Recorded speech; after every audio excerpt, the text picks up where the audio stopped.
필립 4세의 그 집요함은 여기서 끝이지 않습니다. 제가 말했죠.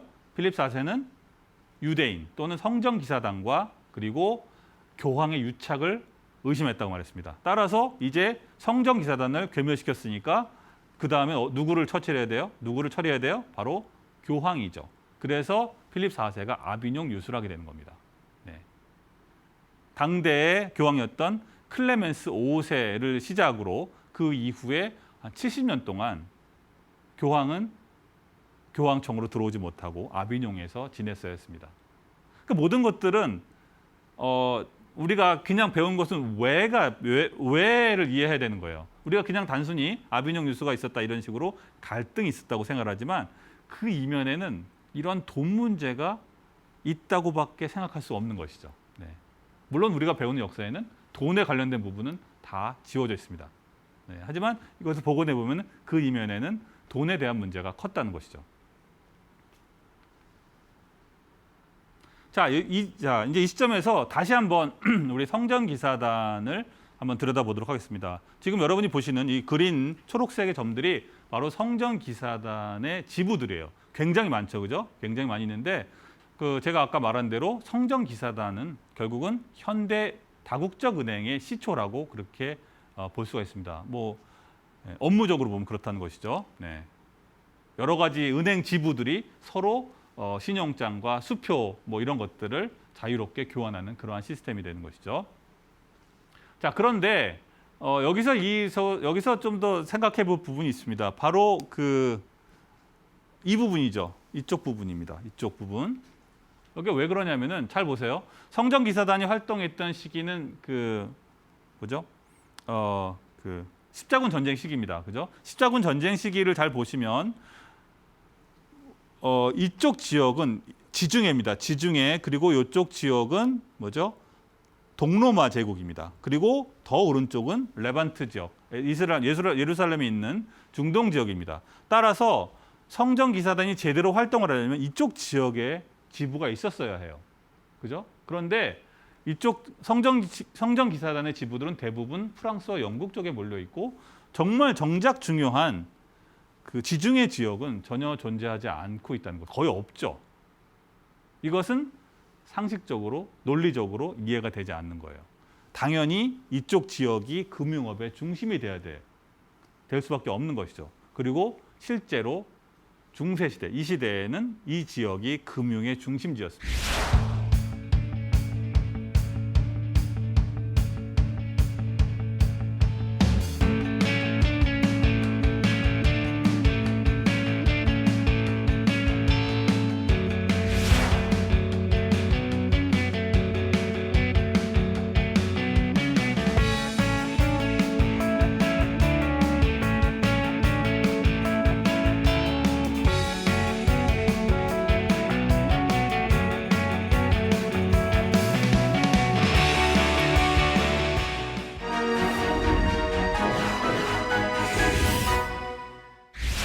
인첸시오 2세가 완벽한 선물을 해서 성전기사단에게 그런 브레싱, 그러한 축복을 내렸던 그 시기에 이미 이탈리아의 베니스의 은행이 탄생을 하게 됩니다. 이때 탄생한 은행이 아마도 가장 먼저 공식적으로 탄생한 은행이라고 우리가 기록되어 있습니다.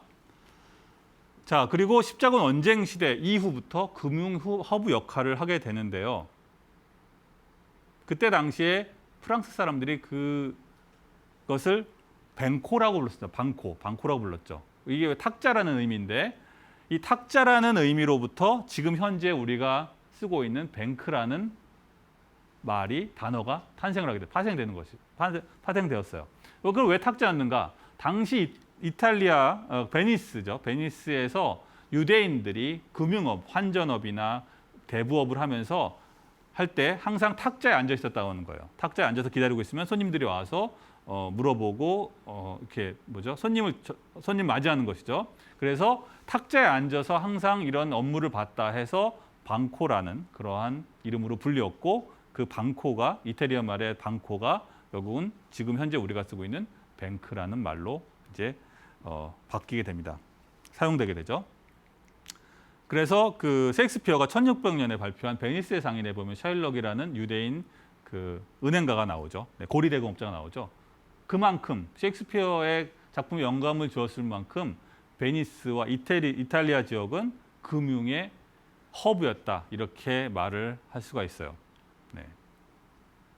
자, 그리고 그 전통을 이어서 탄생한 것이 바로 메디치 은행이죠. 뭐 제가 굳이 뭐 일일이 설명하지 않아도 메디치 은행에 대해서, 메디치 가문에 대해서는 여러분도 많이 알고 있을 거라고 생각을 합니다. 네, 피렌체에서 탄생을 한 그 은행 가문이고 르네상스의 후원자였고, 네. 여기서 중요한 것은 메디치 가문은 단순히 은행업을만 한 게 아니라 은행업을 기반으로 해서 종교계 그리고 정치계에도 커다란 영향력을 미쳤다는 사실이에요. 네, 이것이 그 금융업이 새로운 단계로 올라가는, 네, 새로운 영역으로 올라가는 그러한 시점이라고 볼 수가 있겠습니다. 그 당시에 그 배출한 그 교황이 무려 3명이 됩니다. 그리고 이 3명의 교황, 레오 10세, 클레멘스 7세, 레오 11세는 르네상스부터 이후에 이어지는 종교 전쟁의 시기까지 역사의 가장 중요한 역할, 좋은 쪽이든 나쁜 쪽이든 커다란 영향력을 미치게 돼요. 네. 그리고 피렌체의 통치자도, 네, 배출을 하게 됩니다. 네. 그리고 훗날 이제 혼맥을 통해서 이제 프랑스와 영국까지도 진출을 하게 되죠. 네. 자, 이렇게 해서 이탈리아 지역에서는 이제 금융 중세 초기부터 십자군 원정 때부터 금융의 허브가 되었고, 르네상스 시기까지, 르네상스 이후까지 금융, 정치, 종교계를 장악하게 되는데, 자, 이렇게 메디치 은행이 활약하던 시점에 이번에는 독일 쪽에서 또 하나의 금융 가문이 탄생을 하게 됩니다. 그것이 바로 야곱 푸거죠. 네. 야곱 푸거는 간단히 말하면 독일 1세대 유대 금융 가문이라고 정의를 할 수가 있겠습니다. 푸거는 원래 집안 대대로 광산업을 했어요. 네. 광산업은 유대인들이 전담한 또 하나의 산업입니다. 어쨌든 이 광산업을 기반으로 해서 금융에 진출하게 되는데, 왜 그것이 가능했냐면은 제가 지난 강연에서 제가 그 달러와 그리고 화폐에 대해서 제가 했던 강연이 있었는데, 거기 보시면 15세기 말에 유럽에서, 북유럽에서 은화를 생산하기 시작했다고 제가 말한 적이 있습니다. 그리고 그것을 다 모아서 탈러라고 말했죠. 자, 그러니까 사실 야곱 푸거가 어떻게 해서 돈을 벌었을까요? 광산업, 은광을 통해서 탈러를 대량으로 생산함으로써 커다란 부를 축적했다고 우리가 이해할 수가 있겠습니다. 네. 자, 그래서 이 푸거도 역시 메디치 가문처럼 자신이 벌어들인 돈을 가지고 정치적인 영향력을 미치게 되는데, 주로 신성 로마 제국에 정치적인 영향을 미치게 됩니다. 왜냐하면 신성 로마 제국은 독일이었기 때문이죠. 네. 메디치 가문은 위치한 곳은 이태리였습니다. 이태리에 뭐가 있죠? 교황청이 있었죠. 그래서 메디치 가문은 교황 쪽에 영향을 미쳤고, 푸거는 신성 로마 제국 쪽에 영향을 미치게 됩니다. 자, 여기서 주목할 만한 인물이 이제 알베르 히트라는 인물인데, 이 인물은 굉장히 탐욕스러운 인물로 역사적으로 그려져 있습니다. 이 사람이 이제 마인츠라는 곳에 대주교 자리가 하나가 비게 되는데, 이 자리를 차지하고 싶었어요. 그러려면 돈이 많이 필요했습니다. 매간 매직이 횡행하던 시기였습니다. 그래서 마인츠 주교가 되기 위해서 돈이 필요했는데, 그 돈을 야곱 푸거에게 융통하게 됩니다. 네, 그래서 마인츠 대교가 되고 나서 이 돈을 갚아야 되는데, 이 돈을 어떻게 갚아야 되는가 했더니, 이제 푸거와 그 비서가 어떻게 그것을 갚으면 되냐 하면은 면죄부를 팔면 된다고 그렇게 친절하게 알려줘요. 그래서 면죄부를 팔죠.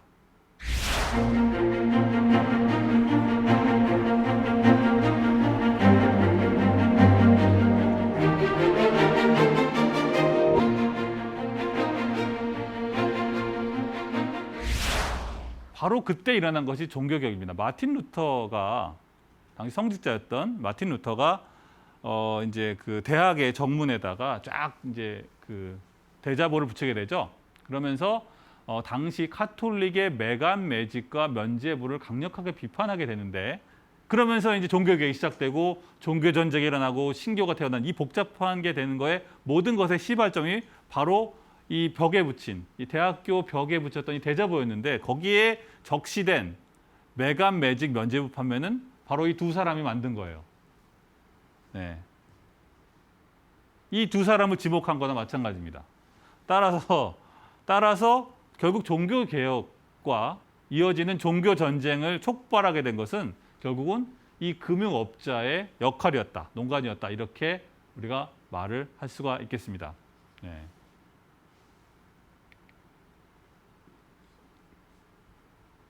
자, 다시 이제 세월을 약간 돌려서 1429년에 스페인으로 가게 됩니다. 이베리아 반도로 가게 되는데 레콘케스타가 이제 이루어지게 되는데 레콘케스타는 뭐냐면은 이베리아 반도에서 이슬람을 몰아내고 완전한 캐톨릭 국가를 수립하는 그 사건을 말하게 됩니다. 역사적인 굉장히 중요한 사건이죠.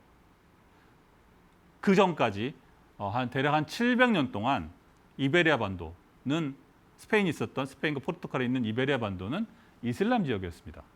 그런데 레콘케스타는 무려 700년 만에 이제 완벽한 카톨릭 국가가 이제 탄생하게 된 것이죠. 그 과정에서 이제 커다란 공헌했던 사람들이 이제 이 사람들인데 심지어 이사벨 여왕은 이 레콘케스타를 이루기 위해서 페르난도 2세와 정략 결혼까지 할 정도였습니다. 자, 그래서 이렇게 이어진 것까지 좋았어요. 그런데 이 이사벨 여왕은 레콘케스타가 이뤄지자마자 기다렸다는 듯이 아람브라법을 발표를 하게 됩니다. 이 아람브라법이 뭐냐면은 당시까지 스페인에 있었던 모든 유대인들을 추방하는 그러한 법이에요. 그리고 유대인들이 만약에 이베리아 반도에 남고 싶으면 6개월 이내에 기독교로 개종하라고 그렇게 강제하게 됩니다. 그런데 당시 유대인들이 그 스페인과 이베리아 반도에서 어떤 역할이었는가? 잘 생각해 보면 아까 다시 한번 설명하지만 이슬람과 기독교인들은 고리 대금업을 은행업을 할 수가 없었어요, 그죠? 네, 그렇습니다. 그래서 모든 금융에 대한 부분은 다 유대인이 잡고 있었습니다. 그래서 이베리아를 이슬람이 지배하고 있을 때에도 역시 유대인들은 그 이베리아 지역에서 매우 상당히 높은 위치에 있었습니다. 왜냐하면 금융을 다 장악하고 있었으니까요. 네. 그런데 이제 레콘케스타로 이슬람인들은 다 쫓겨났으니까 유대인들은 그냥 어떻게 할 수가 없는 상황이죠.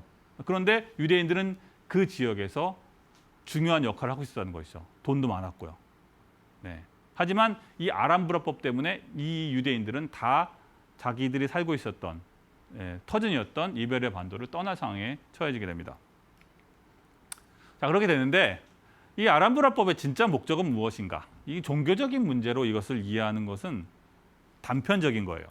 사실 이들이 원하는 것은 전쟁 당시에 졌던 부채 똑같습니다. 아까 필립 4세랑 똑같아요. 전쟁 당시에 필요했던 전비를 끌어들였을 때 돈을 많이 꿨겠죠, 그죠? 그 돈, 부채를 탕감하는 것. 누구로부터? 유대인들이죠. 돈을 만지는 건 유대인뿐이니까. 유대인으로부터 빌렸던 돈들을 다 탕감하는. 그리고 당시 삶의 터전이었던 이베리아 반도에서 유대인들의 삶의 터전이었던 그들이 쌓아놓았던 재산을 몰수하는 것, 회수하는 것이 이들의 진짜 목적이었던 것이죠. 슬픈 역사는 여기 보시면 남고 싶으면 6개월 이내에 기독교라고 개정을 했다고 이렇게 해서 말미를 준 것처럼 그렇게 나오지만 사실은 기독교로 개정한 사람들을 계속 비밀리에 추적을 합니다. 그래가지고 어떠한 조금만 잘못이 있으면 그들을 응징을 하게 됩니다. 그래서 고문을 하고 괴롭히고 그들의 재산을 다 뺏어가는 것이죠. 네, 진짜 목적은 유대인들이 남겨놓은 재산을 몰수하는 것, 그리고 자신들이 전쟁 과정에서 빌렸던 돈을 부채를 탕감하는 것이었던 것이죠. 네. 이 당시에 이 이후에도 주기적으로 유럽에서 유대인들을 탄압하게 되는데 사실 그 진짜 목적들은 대부분 다 돈 문제였습니다. 이렇게 이해하는 게 여러분이 훨씬 더 빠를 거예요. 훨씬 더 맞습니다.